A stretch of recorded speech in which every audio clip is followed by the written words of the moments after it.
IAS அதிகாரிகள் 38 பேரை பணியிட மாற்றம் செய்தது தமிழ்நாடு அரசு. உயர்கல்வித்துறை செயலாளராக சமயமூர்த்தி, நீர்வளத்துறை செயலாளராக மங்கத்ராம் சர்மா, மருத்துவத்துறை செயலாளராக செந்தில்குமார் நியமனம்.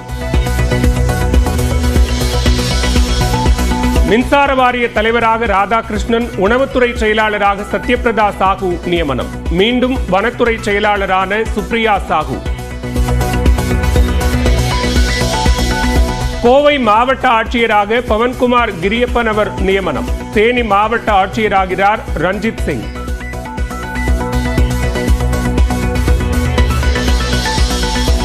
சென்னை பெருநகர வளர்ச்சி குழும உறுப்பினர் செயலராக எஸ் பிரபாகர் நியமனம். தமிழ்நாடு குடிநீர் வடிகால் வாரிய மேலாண் இயக்குநராகிறார் கிரண் குராலா. தேசிய கல்விக் கொள்கையை அமல்படுத்தாததால் தமிழ்நாட்டுக்கான 2512 கோடி நிதியை வேறு மாநிலங்களுக்கு ஒதுக்கியதற்கு முதலமைச்சர் கண்டனம். இந்திய வரலாற்றில் அரசியல் பழிவாங்குவதற்காக கல்வியை இதுவரை எந்த அரசும் பயன்படுத்தியதில்லை என மத்திய அரசு மீது விமர்சனம். PM ஸ்ரீ பள்ளிகள் திட்டத்துக்கான புரிந்துணர்வு ஒப்பந்தத்தில் தமிழ்நாடு அரசு கையெழுத்திடாததால் நிதி ஒதுக்கீடு நிறுத்தி வைக்கப்பட்டுள்ளது. முதலமைச்சரின் குற்றச்சாட்டு தொடர்பாக மத்திய கல்வி அமைச்சகம் நியூஸ் 18க்கு விளக்கம். சில மாநிலங்கள் தங்கள் வரி செலுத்துவதற்கு ஏற்ப மத்திய அரசிடமிருந்து நிதி கேட்பது என்பது அற்ப சிந்தனை. தமிழ்நாடு அரசு நிதி கேட்டு வரும் நிலையில் மத்திய அமைச்சர் பியூஷ் கோயல் சர்ச்சை கருத்து. தமிழ்நாட்டு மாணவர்களின் கல்வி வளர்ச்சிக்காக ஒதுக்கப்பட்ட நிதியை மற்ற மாநிலங்களுக்கு திருப்பி விட்டிருப்பது அற்ப சிந்தனை இல்லையா? மத்திய அமைச்சர் பியூஷ் கோயலுக்கு தமிழ்நாடு காங்கிரஸ் கமிட்டி தலைவர் செல்வ பெருந்தகை கேள்வி.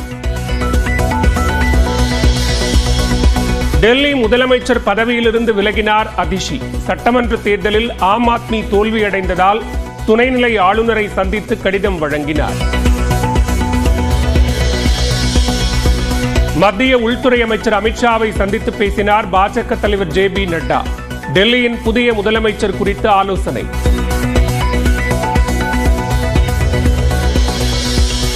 எதிர்க்கட்சிகள் ஒற்றுமையாக இருந்தால் வெல்லலாம் என்பதற்கு டெல்லி தேர்தல் பாடம். திமுக அமைப்பு செயலாளர் RS பாரதி கருத்து. ஒற்றுமை எதிர்க்கட்சிகளிடத்தில் இருக்க வேண்டும். ஒட்டுமொத்தமாக போராடினால்தான் வெற்றி பெற முடியும் என்பதற்கு டெல்லியிலே இருந்து எல்லோரும் கற்றுக்கொள்ள வேண்டிய பாடம். பெண்களுக்கு பாதுகாப்பு இல்லாத மாநிலமாக தமிழ்நாடு மாறி வருவதாக எதிர்க்கட்சித் தலைவர் எடப்பாடி பழனிசாமி குற்றச்சாட்டு. சட்டம் ஒழுங்கு சீர்கேடுகளை இரும்பு கரம் கொண்டு ஒடுக்க வலியுறுத்தல். கேவிக்குப்பம் அருகே ரயிலில் இருந்து தள்ளிவிடப்பட்ட கர்ப்பிணி பெண்ணுக்கு 3 லட்சம் ரூபாய் நிவாரணம். மருத்துவ செலவு முழுவதையும் தமிழ்நாடு அரசே ஏற்கும் என்று முதலமைச்சர் மு க ஸ்டாலின் அறிவிப்பு. சென்னை வேளச்சேரியில் 7 மாத குழந்தை உட்பட 7 பேரை தெருநாய் கடித்து குதறியதன் எதிரொலி. தெருநாய்களுக்கு சிறப்பு தடுப்பூசி போடும் பணியில் ஈடுபட்ட மாநகராட்சி பணியாளர்கள்.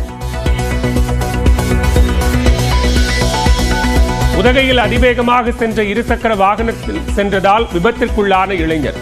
காயங்களுடன் மருத்துவமனையில் அனுமதி.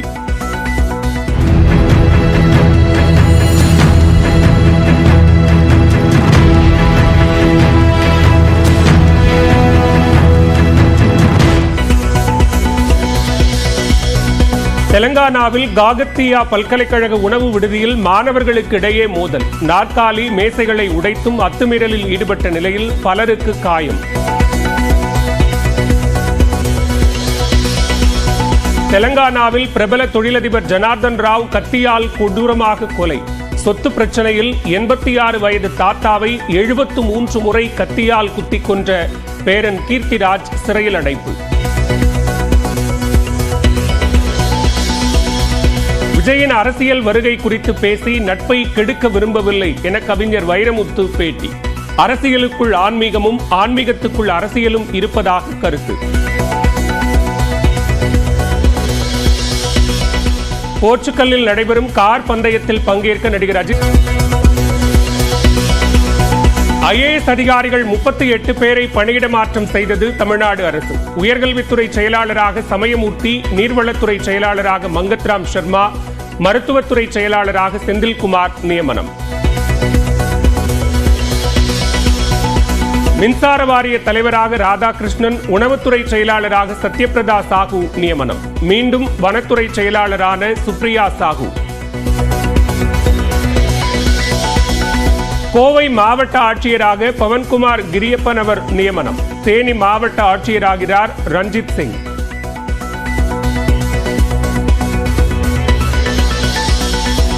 சென்னை பெருநகர வளர்ச்சி குழும உறுப்பினர் செயலராக எஸ் பிரபாகர் நியமனம். தமிழ்நாடு குடிநீர் வடிகால் வாரிய மேலாண் இயக்குநராகிறார் கிரண் குராலா.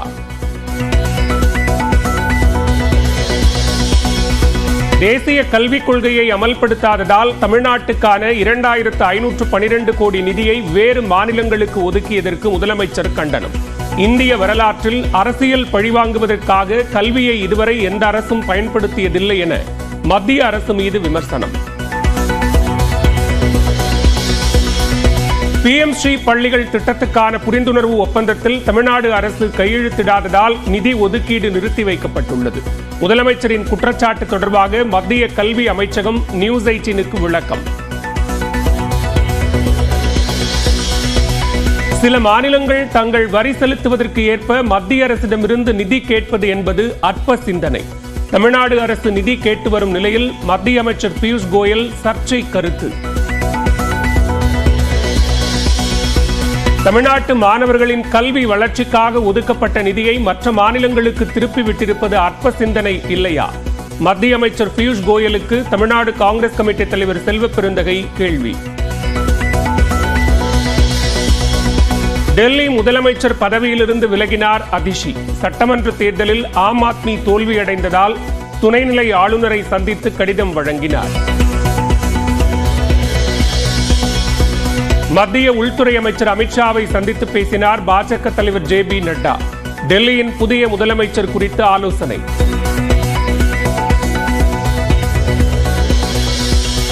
எதிர்க்கட்சிகள் ஒற்றுமையாக இருந்தால் வெல்லலாம் என்பதற்கு டெல்லி தேர்தல் பாடம்.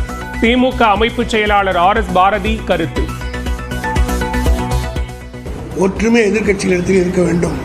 ஒட்டுமொத்தமாக போராடினால்தான் வெற்றி பெற முடியும் என்பதற்கு டெல்லியிலே இருந்து எல்லோரும் கற்றுக்கொள்ள வேண்டிய பாடம்.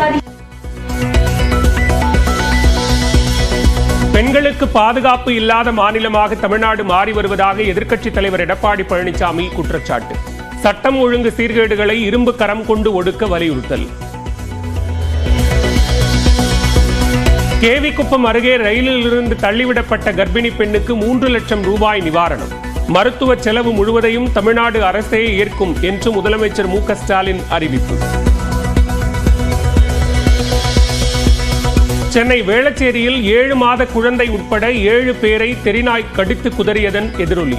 தெருநாய்களுக்கு சிறப்பு தடுப்பூசி போடும் பணியில் ஈடுபட்ட மாநகராட்சி பணியாளர்கள். உதகையில் அதிவேகமாக சென்ற இருசக்கர வாகனத்தில் சென்றதால் விபத்திற்குள்ளான இளைஞர். காயங்களுடன் மருத்துவமனையில் அனுமதி.